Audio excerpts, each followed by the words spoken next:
नीमखेड़ा गांव के उस सुनसान कोने में, जहां धूप घने पेड़ों की शाखों से छनकर मुश्किल से धरती तक पहुंच पाती थी, एक जर्जर सी झोपड़ी खड़ी थी। उसी झोपड़ी में चंपा रहती थी। बचपन में ही उसके माता पिता का साया उठ गया था, इसलिए गांव वाले कभी दया से तो कभी अपनापन दिखाते हुए उसे बिटिया कहकर पुकार लेते। हर सुबह उसकी दिनचर्या एक जैसी होती। पुरानी बांस की टोकरी उठाकर वो जंगल की पगडंडियों में खो जाती। लकड़ियां बीनना, झरनों से पानी लाना और जड़ बूटियां ढूंढना ही उसका सहारा था। एक दिन वो जंगल के उस हिस्से में पहुंच गए जहां सन्नाटा मानो हवा में घुला था। बरगद के नीचे बैठकर वो थकान उतार ही रही थी कि अचानक एक गूंजती मगर शांत सी आवाज उसके कानों में पड़ी।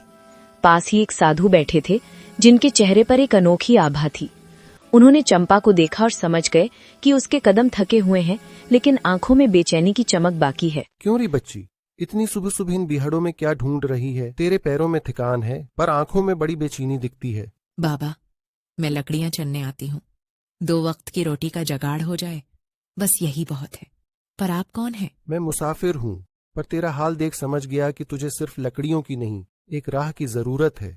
तेरा नाम किया है? जी, मुझे चंपा कहते हैं। देख चंपा, लकीरें हाथों में होती हैं, पर किस्मत माथे के पसीने से लिखी जाती है। जंगल में भटकना छोड़, मिट्टी से दोस्ती कर, खेती कर। खेती? बाबा, मैं तो दिन भर जंगल छानती हूँ, तब जाकर चूल्हा जलता है। मेरे पास अपनी 1 इंच जमीन भी नहीं है। बना जमीन के कैसी खेती? गांव के बड़ों के पास जा, उनके काम में हाथ बटा। अगर तेरी खिदमत सच्ची होगी तो कोई न कोई तुझे वो टुकड़ा जरूर देगा जिसे उसने बेकार समझ रखा है। अगले ही दिन वो गांव के बुजुर्गों के काम में हाथ बटाने लगी। कहीं किसी का आंगन साफ करती, कहीं मवेशियों को चारा डाल देती। उसकी निस्वार्थ सेवा धीरे धीरे सबकी नजर में आने लगी। कुछ समय बाद एक वृद्ध किसान की नजर उस पर पड़ी। उसके अपने बेटे शहर जा बसे थे और खेतों की देखभाल करने वाला कोई न था। उसने चंपा को अपने खेत का एक पथरीला कोना आजमाइश के तौर पर दे दिया।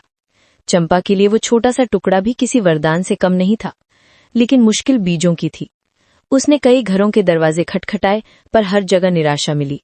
थककर वो खेत की मेड़ पर बैठ गई। तभी एक अन्य बुजुर्ग वहां से गुजरे। उन्होंने चंपा को दुविधा में देखा और बोले कि खेत सिर्फ बीजों से नहीं, भरोसे से भी लहलहाते हैं। घर में जो भी थोड़ा बहुत हो, उसे ईश्वर का नाम लेकर मिट्टी में मिला देने को कहा। घर में बस थोड़ा सा भूसा और अनाज का कचरा पड़ा था, मगर उसी को चंपा ने खेत में बिखेर दिया और जैसे भीतर कोई खजाना छिपा हो, वैसे वो रोज पानी देकर, चिड़ियों से बचाकर उसकी देखभाल करती रही। गांव वाले हंसते रहे, लेकिन चंपा डटी रही। समय बीता। एक दिन उसने देखा कि मिट्टी से नन्ही नन्ही हरी कोंपले बाहर झांक रही हैं। शायद भूसे में छिपे कुछ स्वस्थ दाने थे, जिन्हें उसकी लगन ने जीवन दे दिया था। ये देख गांव में चर्चा शुरू हो गई। कुछ लोगों ने इसे धोखा कहा, कुछ ने जादू, लेकिन चंपा ने किसी बात का जवाब न दिया। वो बस अपना काम करती रही। शर्त रखी गई कि अगर दूसरी बार भी वो अपनी मेहनत से फसल उगा दे, तब माना जाएगा कि उसकी लगन सच्ची है। चंपा ने अपनी पिछली फसल से बचाए गए कुछ दानों को समेटा और दोबारा पूरी ताकत से खेत में लग गई।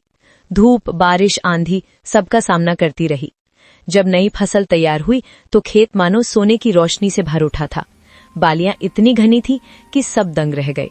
संदेह करने वालों की जबानें थम गई और जिनके मन में अभिमान था, उनका सिर झुक गया। और उसी दिन से किसी ने चंपा को अनाथ नहीं कहा। उसकी कहानी हर तरफ फैल गई कि कैसे मेहनत, भरोसे और पसीने की एक बूंद बंजर धरती को भी जीवन दे सकती है।